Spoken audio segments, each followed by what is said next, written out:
नमस्कार, मैं हूं आरजू अंसारी और आप देख रहे हैं राष्ट्रीय जगत विजन न्यूज।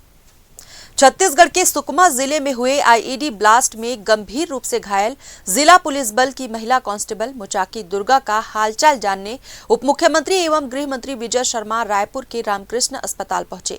उन्होंने घायल दुर्गा से मुलाकात की और उनके उपचार की स्थिति पर चिकित्सकों से विस्तृत जानकारी ली। डॉक्टर्स ने उप मुख्यमंत्री को बताया कि दुर्गा खतरे से बाहर है, लेकिन गंभीर चोटों की वजह से उन्हें ठीक होने में समय लगेगा। इस पर उन्होंने अस्पताल प्रबंधन को हर संभव बेहतर चिकित्सा सुविधा उपलब्ध कराने के निर्देश दिए।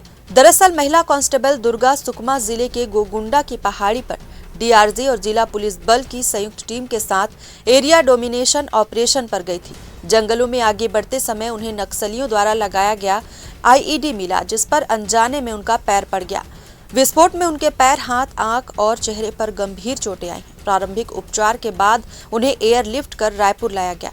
अस्पताल में मुलाकात के दौरान उप मुख्यमंत्री शर्मा ने दुर्गा का मनोबल बढ़ाते हुए उनके परिजनों से भी बातचीत की। उन्होंने दुर्गा की बड़ी बहन मुचाकी करुणा को शासन की ओर से हर संभव सहयोग का भरोसा दिलाया।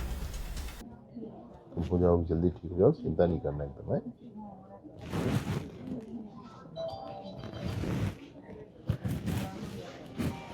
ठीक है।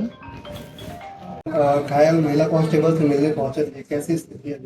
जी बिल्कुल खतरे से बाहर है और डॉक्टर साहब ने जैसे बताया कि वो वैसे ही फिर दौड़ पाएंगी जिस तरीके से दौड़ती थी। कोंटा की रहने वाली है, सुकमा जिले की गोगुंडा पहाड़ी के समीप उनकी ड्यूटी थी, तो वो बस ड्यूटी क्षेत्र से बस 5 कदम आगे जा रही थी तो वहां ब्लास्ट हो गया। प्रेशर आईडी था। ऐसे ही बस्तर के अनेक स्थानों में कहीं नदी के किनारे, कहीं तालाब के किनारे, कहीं रोड के किनारे नक्सलियों ने आईडी बिछा रखे हैं और वो कभी भी ब्लास्ट होता है। वो न जानवर पहचानता है, न इंसान सामान्य नागरिकों को पहचानता है, ना ही सुरक्षा कर्मियों को बख्शता है। फिलहाल इस खबर में बस इतना ही। देश प्रदेश की खबरों से अपडेटेड रहने के लिए हमारे चैनल को सब्सक्राइब करें और नए खबरों के नोटिफिकेशन के लिए बेल आइकॉन जरूर दबाएं। नमस्कार।